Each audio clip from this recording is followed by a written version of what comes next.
여러 곳에서 이렇게 방송으로 예배를 드리는 분들이 있습니다. 특별히 저희가 이제 미디어 교회를 시작하면서 이곳에 참석하지 못하는 분들 함께 이렇게 인터랙션 하면서 예배를 드리고 있는데, 여러분들이 말씀으로 삽시다, 오늘도 한번 인사를 해주시면 힘을 얻을 것 같아요. 우리 함께 인사하겠습니다. 말씀으로 삽시다. 감사합니다. 자, 오늘 마지막 시간 사랑의 능력으로 담대하십시오. 오늘 담대함에 대한 말씀을 나누려고 합니다. 오늘 말씀을 묵상하면서 저에게 들어왔던 가장 중요한 구절은 무엇일까? 저에게 들어왔던 것은 그의 뜻대로 구한다라고 하는 말씀이었습니다. 13절 14절에 보니까 이런 말씀이 있죠. 그를 향하여 우리의 가진 바 담대한 것이 이것이니 그의 뜻대로 무엇을 구하면 들으심이라. 우리가 무엇이든지 구하는 바를 들으시는 줄을 안즉 우리가 그에게 구한 그것을 얻은 줄을 또한 아느니라. 이 말씀은 아주 유명한 말씀, 우리 크리스찬들이 많이 좋아하는 말씀이기도 합니다. 우리들은 하나님 앞에 구할 때 그의 뜻대로 구할 수도 있고요, 참 신기하죠. 우리는 기도하는데 염려하면서 기도하기도 합니다. 정말 저는 그런 교인들을 많이 봅니다. 열심히 기도하는데 늘 염려하는 거죠. 이런 이야기가 있습니다. 어떤 사람이 사막에서 길을 잃고 헤매다가 저 멀리 있는 나무 한 그루를 발견합니다. 저 나무 밑에 가면 뜨거운 햇빛을 피할 것이라고 생각하고 마지막 힘을 내서 그 나무 밑에 도착합니다. 얼마나 시원하고 행복했는지 몰라요. 근데 이 사람의 마음 가운데 그런 생각이 있었어요. 이 햇빛을 가려줬지만 내 갈증을 해결해 줄 시원한 물 한 잔 마셨으면 좋겠다. 그런데 놀랍게 나무에서 물이 툭툭툭 떨어지는 거예요.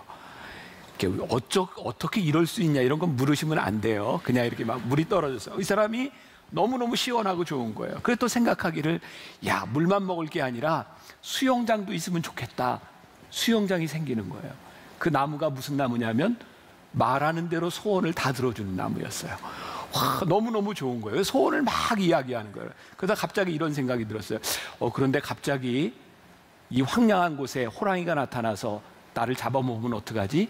하는 순간 모든 것들이 다 사라지고 호랑이가 나타나더니 이 사람은 다시 광야를 도망가기 시작했어요. 이런 이야기가 있어요. 왜 이런 이야기를 만들었을까?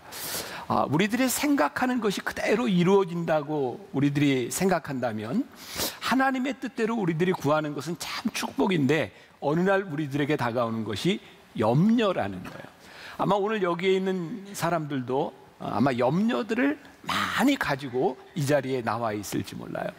자, 하나님의 뜻대로 구한다. 우리는 신앙생활을 하면서 이런 이야기를 정말 많이 들어왔어요. 자, 여러분, 천국을 한번 생각해 보세요. 천국은 하나님의 뜻이 이루어지는 곳이 천국일까요? 아니면 나의 뜻과 나의 원하는 것이 이루어지는 것이 천국일까요? 자, 우리 지성적으로 우리들이 생각한다면 이건 분명히 하나님의 뜻이 이루어지는 것이 천국이야 라고 이야기할 수 있을 것 같은데, 여러분들이 원하는 천국은 내가 원하는 것이 이루어지는 것이 천국이 아닐까요? 사실 이 부분에서 진리와 비진리가 나누어지기도 합니다. 지난주에도 제가 설교를 하면서 어떤 동화 같은 이야기, 이철환 씨의 연탄길 이야기를 했는데, 오늘도 제가 이 말씀을 준비하며 읽었던 책 중에 하나가 그냥 그렇게 동화 같은 이야기였어요. 물안계곡이라고 하는 어린아이들과 노인들만 있는 그 마을에서 목회를 하는 김선주 목사님이 쓴 책인데, 우리들의 작은 천국이라는 책입니다. 그 책에 보면 이런 이야기가 나와요. 교육을 많이 받지 못한 노인들과 어린아이들을 데리고 설교하는 일은 참 재미가 있습니다. 왜냐하면 그 안에서 어떤 일이 일어날지 모르는 에피소드들이 많이 있기 때문입니다. 이 책 내용입니다. 엊그제 부활주일 주일학교 설교 시간에 있었던 일인데요, 어떤 아이가 이렇게 질문을 합니다. 목사님, 예수님은 부활하고 어디서 사세요? 목사님이 대답을 합니다. 하늘에 올라가셨지, 천국에 사셔. 그렇게 이야기를 하다 보니 자연스럽게 천국에 대한 이야기를 하게 되었습니다. 그래서 천국 이야기를 하면서 아이들에게 이렇게 이야기를 했습니다. 얘들아, 너희들이 싫어하는 것, 나쁜 것 한 가지씩을 이야기해봐라. 그랬더니 아이들이 하나씩 이야기를 하기 시작합니다. 목사님이 이야기해, 그래, 여기 1, 2, 3, 4 이렇게 순위를 정해놓고 나쁜 것부터 우리 한번 하나씩 다 제거해보자. 천국은 우리들이 싫어하는 것이 없는 곳이 천국이라고 생각하니까 한번 제거해보자. 아이들이 하나씩 뺄 때마다 너무너무 좋아하는 거예요. 그것도 빠지고 그것도 빠지고 그것도 빠지고. 근데 얘기를 하다 보니까 어떤 아이는 피자를 좋아하는데 어떤 아이는 피자를 싫어하기도 해요. 어떤 아이는 콜라를 좋아하고 어떤 아이는 사이다를 좋아하기도 해요. 그래서 싫어하는 것 하나하나 다 빼다 보니까 아무것도 남지 않았어요. 목사님이 아이들에게 얘기합니다. 그래, 천국에는 아무것도 없네. 너희들이 좋다고 생각하는 것을 누군가가 나빠할 수 있고 누군가가 싫어하는 것을 누군가는 좋아할 수 있고 결국 모든 사람들이 좋아하는 것은 세상에 아무것도 없네. 목사님은 아이들에게 이렇게 얘기합니다. 천국은 내가 싫어하는 것을 버리는 것이 아니라 그것을 사랑할 수 있도록 만드는 것이 천국이야. 싫다고 피하고 버리는 게 아니라 나쁜 것을 좋은 것으로 바꾸어 주는 것이 천국이야. 자, 여기까지 생각해 보건데, 여기까지 이야기를 들어보건데, 지금 여러분들 마음 가운데 이것만 아니었으면 좋겠다, 이것은 내 인생의 저주야 라고 생각하는 그것조차도 바꿀 수 있는 것이 천국이라고 이야기를 하는 거예요. 이 목사님이 아이들에게 이렇게 얘기를 합니다. 우리 마음속에 나쁜 것이라고 생각하는 것들을 좋은 것으로 바꾸어주는 마법이 있어. 예수님께서 그 마법을 행하셨어. 그게 뭐냐면 사랑이야. 아이들에게 이렇게 이야기합니다. 여기까지 이야기를 했더니 아이들이 이제 집중력이 떨어지기 시작했고 아이들이 이제 시끄럽게 되었어요. 목사님이 얘기합니다. 얘들아, 천국에 학교가 있으면 좋을까 나쁠까? 애들이 전체가 다 소리를 질렀어요. 없으면 좋겠어요. 그래, 천국에서 학교 빼버리자. 애들이 와, 천국에는 학교가 없대. 근데 한 아이가 3학년 아이가 이렇게, 선생님 그럼 방학도 없는 거예요? 심각한 문제가 생겼어요. 목사님이 이야기합니다. 아니야, 얘들아, 천국은 영원히 쭉 방학. 애들이 박수치고 끝났어요. 아이들의 이야기예요. 우리들이 원하는 좋은 것, 정말 하나님이 원하시는 하나님의 뜻대로 구한다고 하는 것은 어떤 관계가 있을까요? 어떤 신학자는 기도에 대해서 이런 이야기를 했어요. 기도란 사람의 뜻을 하늘에서 이루고자 하는 것이 아니라 하나님의 뜻을 땅에서 이루는 것이 기도다. 이해가 되시나요? 또 기도의 사람 조지 뮬러는 이렇게 기도를 정의했어요. 기도는 하나님의 주저하는 마음을 돌려놓는 것이 아니라 하나님이 기뻐하시는 마음을 따라가는 것이다. 조지 뮬러가 기도에 대한 정의를 이렇게 내렸어요. 여러분, 우리의 담대함은 어디서 올까요? 우리의 담대함은 하나님을 신뢰하는 거예요. 우리들의 담대함을 잃어버리는 것은 언제일까요? 내 뜻과 하나님의 뜻이 잘 맞지 않는 거예요. 자꾸 하나님의 뜻을 꺾으려고 하는 거예요.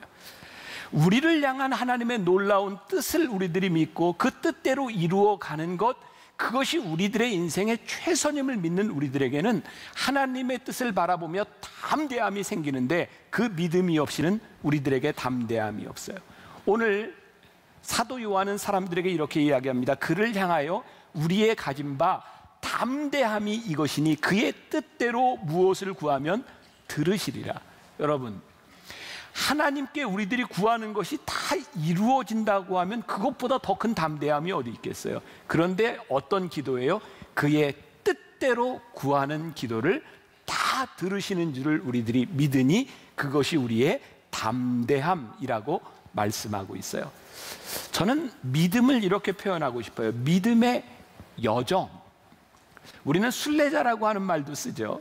여러분들이 하나님 앞에 기도하는, 여러분들이 오늘 예배드리는 이것은 일회적인 사건이 아니라 우리 믿음의 여정이다. 그러니까 우리는 우리의 삶에서 하나님을 바라고 기도하며 살아가며 하나님의 뜻을 알아가는 믿음의 여정을 걸어가는 거예요. 그것이 믿음이에요. 여러분, 우리는 왜 기도하나요? 우리가 많이 듣는 이야기 아니에요? 하나님은 우리의 기도대로 일하시지 않으세요. 하나님의 뜻대로 일하세요. 그러면 우리는 왜 기도해야 되나요?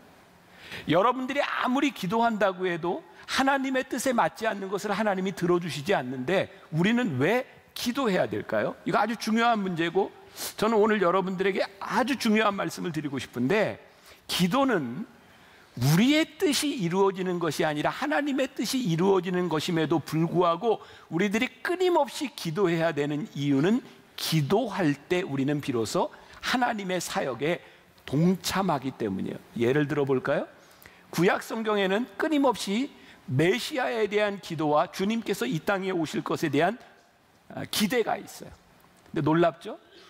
그것을 기다린 사람들에게는 예수님이 이 땅에 오신 소식이 기쁜 소식인데, 그것을 기다리지 않는 사람에게는 하나님의 뜻이 이루어지는 것이 아무런 의미가 없어요. 우리가 이 나라와 이 민족을 위하여, 우리의 삶을 위하여, 우리의 가정을 위하여 우리들이 기도하는데, 기도하지 않는 사람들에게는 우리의 삶에서, 우리의 가정에서, 이 민족 가운데 일어나는 하나님의 뜻을 모르고 살아요. 그런데 기도하면 그 뜻이 무엇인지를 우리들이 알게 되고, 우리들의 삶에서 믿음의 이야기가 생기고 간증이 생기고 하나님 나라의 주인공이 되는 거죠. 여러분, 우리가 기도하지 않아도 성령님은 오십니다. 왠지 아세요? 우리 주님께서 약속하셨기 때문입니다. 그런데 이 땅 위에 오신 성령님이 오순절 다락방에 모여 기도하던 자들에게 역사하는데, 이 땅에 오신 성령님이 기대하지 않고 기도하지 않고 하나님의 뜻대로 바라지 않는 자들에게는 아무런 의미가 없는 거예요. 기도는 하나님의 뜻을 이루기 위하여 우리들이 기도하는데, 하나님의 뜻이 이루어지는 것이 우리의 삶에서 동역으로 이루어지는 것, 이것이 우리들이 기도하고 담대하게 나아갈 수 있는 이유인 거죠. 오늘 하나님의 뜻 안에서 우리들이 담대한다, 이것이 무슨 말일까? 우리들에게 염려하지 말라라고 하는 말을 하는데, 저는 개인적으로 이렇게 모험 영화를 이렇게 좋아합니다. 너무 유치하다고 생각할지 모르지만 인디애나 존스 이런 류의 영화를 좋아하고요. 미션 임파서블 뭐 이런 거, 007 시리즈 이런 거 좋아합니다. 그 영화들을 보면요, 참 이게 재미있는 게, 진짜 불가능한 일에 도전을 하고 담대하지 않으면 할 수 없는 일들이 일어나요. 얼마 전에도 제가 그 인디애나 존스 2 아주 오래된 영화를 이렇게 보게 됐는데, 인디애나 존스가 이렇게 굉장히 위험한 가운데 있는데 여자에게 손을 넣어서 나를 구하라고 자꾸 이야기를 하는데, 여자가 너무너무 무서운 게 거기에 벌레들이 많이 있는 거예요. 막 기어다니고, 그러니까 나 못해 그러는데 빨리 해 빨리 해, 쑥 집어넣으니까 사는 거죠. 우리의 인생에는요, 정말 징그럽고 우리들이 만질 수 없고 우리들이 기대할 수 없는 일들이 너무너무 많아요. 하나님을 믿는 담대함이 아니면 우리들이 발길을 내디딜 수 없는 일들이 참 많아요. 그런데요, 우리가 하나님을 믿기 때문에, 그분을 신뢰하기 때문에, 그분이 나를 붙잡아 주실 것을 믿기 때문에 우리들이 담대함으로 우리들이 발길을 내걸고 믿음으로 나아가는 거예요. 그런데 그 담대함에 키가 있어요. 오늘 중요한 말씀의 13절, 내가 하나님의 아들의 이름을 믿는 너희에게 이것을 쓰는 것은 너희로 하여금 너희에게 뭐가 있도록? 영생이 있음을 알게 하려 함이라. 자, 이 말씀을 이렇게 연결해 보면 이렇게 될 것 같아요. 담대함이라고 하는, 영생이라고 하는 키를 가지고 보아야 보이는 거구나. 우리들이 어떻게 담대함을 가질 수 있어요? 이 세상에서 이 영생이라고 하는 담대함의 키가 없으면 우린 정말 담대하기가 힘이 들어요. 우리는 많은 죽음의 위협을 경험하고요, 우리의 스스로 해결할 수 없는 많은 일들을 경험하고요, 우리는 절망도 경험하고 낙담도 경험해요. 그런데요, 거기에 영생이라고 하는 키, 하나님께서 우리들에게 영생을 주셨다라고 하는 그 키를 딱 꽂는 순간에 그 모든 것들 가운데 우리들이 담대해지는 거죠. 민수기 13장에 보면 가나안을 정탐했던 12명의 이야기가 나오고요, 그 중에 10명이 아주 부정적인 이야기를 하죠. 그들은 현실을 바라보며 도저히 우리가 이 땅을 차지할 수 없다라고 생각하며, 우리가 잘 아는 이야기, 우리는 가나안 사람들에 비하면 뭐와 같다? 메뚜기 같다라고 얘기해요. 이게 메뚜기 컴플렉스입니다. 여러분, 메뚜기 컴플렉스에 비하면 그 사람들에 비해서 내가 메뚜기 같이 보여요. 여러분, 참 재밌지 않아요? 아무리 가나안 사람이 커도 어떻게 우리가 메뚜기입니까? 그런데 메뚜기처럼 여겨지는 거예요. 담대함을 잃어버리면 우리들이 그렇게 되는 거예요. 우리들이 영생이라고 하는 것, 하나님의 약속, 하나님이 약속하셨으니 하나님이 허락하시면 그것은, 그들은 우리들의 밥입니다 라고 하는 하나님의 약속, 영생을 붙들지 않으면 우리는 이 세상에서 그렇게 담대하게 살아갈 수 없어요. 저는 군대 군목으로 있으면서 전방에 2년을 있었는데, 이렇게 철책을 이렇게 돌면서 병사들을 이렇게 위로합니다. 신병들이 와서 제일 무서워하는 게 뭔지 아세요? 요즘은 벌써 한 30년 전하고 좀 많이 틀려졌지만 병사들이 제일 무서워하는 게 철책에 근무를 하면서 밤에 북한군들이 넘어오면 어떡하나, 그것 때문에 굉장히 무서워합니다, 신병들이요. 그래서요, 바람 소리만 들어도 저게 사람이 아닌가 생각하고, 노루가 뛰어다니면 저게 사람이 아닌가 생각하고 5인 사격을 할 때도 있어요. 그런데 아침에 날이 싹 밝고 나면 그게 노루였고 그게 나뭇가지였다고 하는 걸 알죠. 여러분, 영생이라고 하는 게 뭔지 아세요? 우리들에게 밝혀질 일이에요. 우리가 하늘나라에서 하나님과 함께 살아갈 그 영광스러운 빛을 우리들이 믿고 있기 때문에, 그것으로 인하여 밝히 드러날 것을 믿기 때문에 우리들이 두려워하지 않고, 하나님의 뜻이 이루어질 것을 믿기 때문에 두려워하지 아니하고 하나님을 믿는 믿음 가운데 우리들이 서는 거예요. 오늘 여러분들에게 그런 도전을 드리고 싶어요. 여러분들은 하나님을 믿으면서 우리 안에, 내 안에 하나님의 뜻이 이루어지고 있음을 우리들이 믿고 살아가는가? 여러분, 하나님의 뜻이 내 안에 이루어진다고 하는 것이 결코 우리들에게 아무런 문제가 없다는 것이 아님을 우리는 잘 알아요. 우리들에게 어떤 문제가 있어도, 어떤 어려움이 다가와도, 여러분들이 지금 어떤 질병의 문제를 가지고 있어도 우리 안에서 이루실 하나님의 뜻을 바라보며 영생의 키를 가지고 우리들이 담대하게 하나님 앞에 구할 수 있는 것, 그것이 우리들에게 주신 특권이라고 말씀하고 있어요. 저는 개인적으로 그 김동길 교수 있죠, 여러분 잘 아실 거예요. 그분이 참 글을 잘 쓰는 사람이다 라고 생각을 해요. 그분이 쓴 책 중에 나이 들미 고맙다라는 책이 있습니다. 거기에서 어렸을 때 어머니가 들려주셨던 이야기를 합니다. 어느 농가에 소를 기르고 있는 집이 있었어요. 소가 새끼를 낳을 때가 되었는데 그 집 아들이 아버지에게 이렇게 얘기합니다. 아버지, 소가 새끼를 낳으면 나 그 소 탈 거야. 근데 아버지가 혼냅니다. 야 임마, 그 어린 송아지 타면 송아지 허리 부러져. 절대 안 돼. 근데 이 아이가 계속해서 이야기해요. 그래도 나 탈 거야. 그때 아버지가 화를 내면서 이놈이 그거 타면 안 된다니까, 허리 부러진다니까. 근데 이 아들이 그래도 나 탈 거야. 그랬더니 아버지가 화를 내면서 애를 때려요. 그때 이 책에 보면 이렇게 얘기합니다. 그 어머니가 김동길 교수에게 이렇게 얘기를 해요. 참, 저 송아지 나 보면 그 애도 저거 탈 수 없다는 거 알 텐데 송아지 낳기도 전에 저렇게 소리 지르고 때리는 미련한 사람이라고. 우리들이 왜 미련하고 왜 우리들이 담대함이 없는지 아세요? 우리들의 눈에 보이지 않는 거예요. 여러분, 하나님의 뜻이 우리 안에서 이루어질 것을 믿는 사람, 그 뜻이 우리들에게 이루어짐을 우리들이 아는 사람은 두려워하지 아니하고 그 뜻이 이루어질 때 우리들이 해야 될 일을 알아요. 참 우리들 하나님 믿는다고 하면서 우리들에게 참 많은 염려가 있지 않아요? 일어나지도 않은 일에 대한 염려가 우리들에게 참 많지 않아요? 저는 제가 목사로서, 여러분들의 담임 목사로서, 여러분들의 리더로서 저는 제가 정말 자신 있게 이야기할 수 있는 게 있어요. 제가 은혜를 받고 나서 제 삶을 바꿔주신 것이 뭐냐?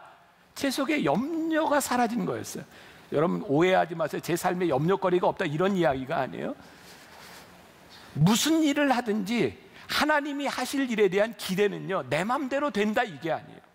제 속에 염려가 없어진 것은 정말 놀라운 믿음이에요. 하나님이 원하시는 것은 하나님이 이루시고, 하나님이 원하시지 않으면 하나님이 막으신다. 여러분, 막으면 멈추면 되잖아요. 하나님께서 하라 하시면 어떻게 해요? 하면 되잖아요. 근데 우리들은 해보지도 아니하고 염려 가운데 살아가며 두려움 가운데 살아갈 때가 참 많이 있어요. 우리들이 하나님을 믿는다고 하지만 하나님을 신뢰하지 않고, 우리들이 하나님을 믿지 않기 때문에 우리들이 담대함을 다 잃어버리고 살아가는 거죠. 오늘 본문 말씀 가운데도 그렇고 요한일서에는 정말 여러 번 안다 이런 말씀들이 참 많이 나오고 있어요. 자, 오늘 본문 18절 말씀 보세요. 자, 하나님께로부터 난 자는 다 범죄하지 아니하는 줄을 우리가 아노라. 뭐를 알아요? 하나님께로부터 난 자는 다 범죄하지 아니하는 줄을 우리가 아노라. 하나님께로부터 나신 자가 그를 지키심에 악한 자가 그를 만지지도 못하리라. 하나님께로부터 난 자는 범죄하지 않는다. 제가 몇 주 전에 여러분들에게 나눴던 말씀이죠. 이 말은 무슨 뜻이냐면 하나님을 밀고 하나님을 아는 자는 죄를 짓지 않을 수 있는 완전함을 가지고 있는 것이 아니라 계속해서 죄를 짓지 않는다, 이런 의미라고 하는 것을 설명을 드렸어요. 여러분, 이 말을 잘 이해하셔야 돼요. 말틴 루터가요, 같이 종교개혁을 했던 그 동역자, 후배이기도 했던 멜랑크톤에게 1521년에 이런 이야기를 합니다. 들어보세요. 용감하게 죄를 지어라. 그러나 더 담대하게 그리스도를 신뢰하라. 여러분, 어떤 이해가 되세요? 용감하게 죄를 지어라. 그러나 더 담대하게 그리스도를 신뢰하라. 루터가 지금 멜랑크톤에게 이 이야기를 했을 때 이게 무슨 의미냐면, 우리 인간들 중에 죄를 짓지 않을 수 있는 능력 있는 사람이 아무도 없다는 거예요. 그러니까 우리들이 살아가면서 죄를 지을 수 있어요. 용감하게 죄를 지어라. 이것은 용감하게 죄를 막 지어라 이런 말이 아니라 너희들 죄를 짓는 것에 대해서 용감하라는 거예요. 그런데 너희들이 기억해야 될 것이 있는데, 너희들이 죄를 짓는 그것보다 더 담대하게 그리스도를 신뢰하라. 그러면 너희들이 그 죄를 이길 수 있을 것이니라 라고 말씀하고 있는 거예요. 여러분, 세상에서 여러분들이 불완전하고 여러분들이 하나님의 뜻을 이루지 못하고 여러분들이 실수하는 것에 대하여 용감하세요. 왜? 우리는 그렇게 완전한 사람들이 아니에요. 그래서 우리들이 죄를 지어도 된다 이런 것이 아니라, 우리들이 담대할 수 있는 이유는 우리들의 연약함과 우리의 죄를 이기신 하나님을 우리들이 믿기 때문에 그 담대함을 가지고 우리들이 설 수 있는 거예요. 왜? 빛이 오면 어두움이 물러가니까. 우리가 죄를 지었을지라도 하나님의 사랑이 우리 안에 거하심으로 하나님이 우리를 용서하시고 우리들을 위로하시는 사랑의 능력을 우리들이 믿으니까 담대하라고 말씀하고 있는 거예요. 우리 그리스도인들의 특권이 뭐예요? 담대함이에요. 담대함. 오늘 여러분들에게 묻습니다. 여러분들은 이 세상 가운데서 담대하신가요? 여러분들의 삶의 죽음의 위협 가운데서 여러분들은 담대하신가요? 여러분들이 죄를 짓고 상처 가운데 있는 지금 이 상황 가운데도 여러분들은 담대하신가요? 왜? 우리 하나님이 세상을 이기셨으니까, 우리를 붙잡아 주시니까, 우리와 함께 하실 것을 우리들이 믿으니까. 이 사랑의 능력은요, 우리들이 죄를 지을 수는 있으나 죄와 타협하지 않아요. 말씀을 준비하면서 읽었던 책 가운데 우리들이 잘 알고 있는 한 사건에 대한 이야기를 하고 있더라고요. 여러분, 혹시 윤일병 사건을 기억하세요? 병장에게 맞아서 죽은, 그 죽음을 은폐하려고 했던 그 윤일병을 구타하면서 뭐라고 이야기를 하면, 그 죽은 윤일병이 냉동 만두를 먹다가 이렇게 막혀서 죽었다라고 이야기를 했죠. 사실 이 윤일병이 앰뷸런스를 타고 병원에 왔을 때 당직으로 있던 어떤 한 상병이 김상병이라고 하는 친구인데, 그 이야기를 듣습니다. 전모를 듣습니다. 그리고 그의 친구였던 지상병이 이야기를 합니다. 우리들이 다 입을 맞췄다고, 냉동 만두를 먹다가 쓰러졌다고 진술을 하기로 했다고, 절대로 발설하지 말라고. 그때 김상병이 이렇게 이야기를 합니다. 혹시라도 깨어나면 어떡하려고 그러냐고. 그랬더니 이 지상병이 이렇게 말을 합니다. 그러니 이 윤상병이 절대로 깨어나지 않고 그냥 죽었으면 좋겠다. 그리고 이 병사는 죽습니다. 이 모든 일을 알고 있었던 김상병은 고민하기 시작합니다. 그리고 이런 생각을 하게 되죠. 내가 여기에서 나마저도 입을 다물고 있다면 내 자식이 군에 왔을 때 똑같은 일을 당할지도 몰라. 그리고 이 사건의 전모를 대위에게 다 보고합니다. 그리고 밝혀진 것에 따르면 윤일병을 폭행하던 모습을 보았던 병사들이 44명이었답니다. 그리고 이 윤일병을 폭행하며 죽음에 이르게 했던, 거기에 가담했던 사람들이 11명이었답니다. 누구도 이야기하지 않았어요. 여러분, 폭행을 주도한 사람도 악하지만 가담하거나 은폐하거나 방관하는 것 역시 죄라고 하는 것을 아십니까? 의를 가로막는, 악에 편승하는 것은 죄라고 하는 것을 아십니까? 그런데 우리들이 이 죄와 악에 대하여 담대하지 못한 거예요. 왜? 하나님을 믿지 못하기 때문이죠. 참된 것을 참되다고 말하는 것이 진실이고 악한 것을 악하다고 말하는 것이 진실이에요. 그런데 우리들에게 이 담대함이 사라진 거예요. 하나님을 믿는 믿음이 우리들에게서 사라진 거예요. 저는 우리가 하나님을 믿는다, 우리들에게 담대함이 있는다고 하는 게 왜 소망일까요? 진실을 진실되게 말할 수 있고, 잘못된 것을 잘못됐다고 이야기할 수 있고, 우리들이 진실을 이야기하지 못하는 이유 가운데 하나는 우리들 속에 있는 욕심이에요. 우리들이 피해를 보지 않으려고 하는 마음들이에요. 그런데 하나님의 사랑이 우리들의 삶을 선명하게 만들어주는 거예요. 우리들이 어떻게 살아가야 될지를 우리들에게 분명히 말씀하고 있는 거예요. 오늘 말씀 가운데 보니까 하나님께로 난 자마다 범죄하지 아니하는 줄을 우리가 아노라. 하나님께로부터 나신 자가 그를 지키심에, 여기 중요한 말씀이에요. 하나님께로부터 나신 자가 그를 지키심에 악한 자가 그를 만지지도 못하리라. 하나님은 죄를 그냥 두시지 않는데요. 근데 이 부분에 대해서 돌아가신 하영조 목사님이 그 책을 강의하면서 이런 말을 쓰셨더라고요. 우리는 이 말씀을 볼 때 하나님께서 우리를 지키신다, 하나님께로 나신 자가 저를 지키심에, 그래서 하나님이 우리를 지키신다고 이야기를 하는데, 본래 의미와 다른 사본에 보면 이렇게 되어 있다는 거예요. 하나님께로 난 자가 자기를 지키며, 우리는 하나님이 나를 지키신다에서 머무는데 하나님께로부터 난 자는 자기를 지킨다는 거예요. 하나님이 지키신다에서 머무는 것이 아니라 하나님께로부터 난 자가 나를 지켜요. 악한 자가 나를 만지지도 못한다라고 하는 것이 하나님께서 우리를 지켜주셔서 만지지도 못한다라고 하는 차원에서 머무는 것이 아니라, 하나님께로부터 난 자는 스스로 죄와 싸워 이길 수 있는 능력이 있다. 여러분, 유혹하는 것도 나쁜 일이지만 유혹에 넘어가는 것은 더 나쁜 일이라. 오늘 여러분들과 저 우리 한국에 있는 모든 크리스찬들, 기독교인들에게 도전이 되는 게 뭐예요? 우리들이 하나님께로부터 난 자라고 하면 우리들이 이겨야 되고 지켜야 되는 것이 있는 거예요. 왜? 우리들이 하나님께 속한 자이기 때문이죠. 19절 말씀 보세요. 또 아는 것은 우리는 하나님께 속하고 온 세상은 악한 자 안에 처한 것이며, 우리는 하나님께 속한 것이고 세상은 악한 자에게 속한 것이다. 소속감. 여러분들은 하나님께 속하였다. 그 소속감이 있으세요? 오늘은 대답을 안 하시는, 날씨가 춥죠? 우리가 하나님께 속하였다. 굉장히 귀한 일이거든요. 제가 요번에 우리 동산지기들하고 우리 동산지기 위로회로 1년에 한 번씩 여행을 가는데 베트남에 갔어요.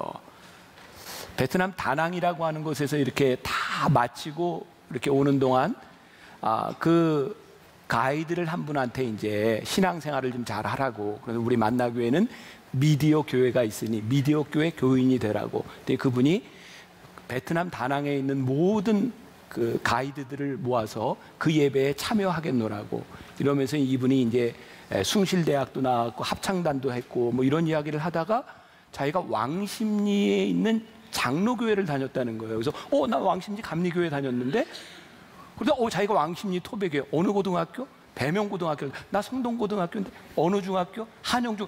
나 한영중학교. 한영중학교. 그거 가지고요 갑자기 소속감 생기는. 그러면서 요번에 감사원장 된 분이 우리 한영중학교 선배, 믿음이 좋은 분이거든요. 한영. 별로 좋은 학교는 아닌데요. 한영. 참 여러분들 재밌지 않아요? 가이드 하나 만나서도요, 한영, 그게 소속감이에요. 우리의 인생에 말이죠, 우리가 하나님께 속하였다고 하는 게 얼마나 귀한 일인지 아세요? 우리 믿음의 성도들이 만나서 우리들이 특권을 누릴 수 있는 게 뭔지 알아요? 하나님의 사람, 우리 하나님께 속하였어. 여러분, 세상에 속한 사람은 세상을 사모하며 삽니다. 우리들이 하나님께 속한 사람이 되면 하나님을 사모하며 사는 거예요. 소속감이라고 하는 것은 단순히 말로 그치는 것이 아니라 우리들의 삶에서 나타나는 거죠. 로마서 13장 12절과 14절에 이런 말씀이 있어요. 밤이 깊고 낮이 가까웠으니 그러므로 우리가 어둠의 일을 벗고 빛의 갑옷을 입자. 오직 주 예수 그리스도로 옷 입고 정욕을 위하여 육신의 일을 도모하지 말자. 갑옷을 입고 예수 그리스도의 옷을 입자. 제가 언젠가 기사에 굉장히 재밌는 걸 봤어요. 여러분, 이 구치소에 수감되면요, 수감된 사람들의 그 옷, 죄수복이라고 이야기를 하죠. 그들이 쓰는 모든 물품, 담요, 옷에 뭐가 찍혀 있는지 아세요? 법무부라고 적혀 있대요. 법무부. 죄수가 입는 옷과 담요와 모든 것들은 법무부 소속이랍니다. 구치소에 있는 사람은요, 법무부 소속이 되는 거예요. 우리가 하나님의 옷을 입는다, 이게 무슨 말인지 아세요? 여호와로 옷 입고 우리들이 갑옷을 입는다고 하는 게 뭔지 아세요? 우리들이 하나님께 속한 자가 되었다, 이 말이에요. 오늘 20절 말씀해 보니까 또 아는 것은, 또 안다고 하는 말이 나와요. 하나님의 아들이 이르러 우리에게 지각을 주사 우리로 참된 자 곧 그의 아들 예수 그리스도 안에 있는 것이니 그는 참 하나님이시요 영생이라 라고 말씀하고 있어요. 하나님을 사랑하는 자들, 하나님께 속한 자들은 우리들이 끊임없이 자각하게 해야 되는 것이 있어요. 우리가 하나님께 속한 자라고 하는 것이고, 오늘 말씀에 요한 사도가 결론적으로 이야기하는 거예요. 21절, 자녀들아 너희 자신을 지켜 우상에게서 멀리하라. 이 말씀이 연결이 되는 거예요. 너희들이 하나님께 속한 자면 하나님을 생각하는데, 너희들이 세상에 속하여 우상에 속한 자가 되면 우상 것을 생각한다는 거예요. 너희들이 지켜야 되는 것이 뭐예요? 너희들이 우상을 멀리하고 너희들이 하나님께 속한 자임을 너희들이 분명히 하라는 거예요. 우리가 하나님보다 성공을 더 사랑하면요, 성공하려고 죄를 져요. 우리가 하나님보다 쾌락을 더 좋아하면 쾌락 때문에 하나님을 멀리해요. 우리가 하나님보다 권력을 더 사랑하면 권력을 쫓아가며 하나님께 대한 두려움을 상실하는 거예요. 그래서 요한 사도는 우리들에게 이야기합니다. 너희들이 어디에 속하였는지를 분명히 하고 우상을 멀리해라. 너희들이 빛의 갑옷을 입고 하나님께 속한 자임을 알 수 있도록 그렇게 살아라 라고 우리들에게 말씀하고 있어요. 말씀을 다 마치면서 우리들이 어떻게 하나님 앞에 나아갈 수 있을까? 하나님, 우리는 부족합니다. 우리는 연약하고요, 우리는 넘어질 때가 있고요, 죄를 지을 때가 있어요. 그런데 우리들이 용감하게 살아갑니다. 왜냐하면 나를 구원한 주의 십자가, 그것을 믿으며 우리들이 가기 때문입니다. 나의 자격이 아닌, 나의 힘이 아닌 오직 예수님의 보혈을 힘입어 우리들이 담대하게 나갈 수 있기 때문입니다.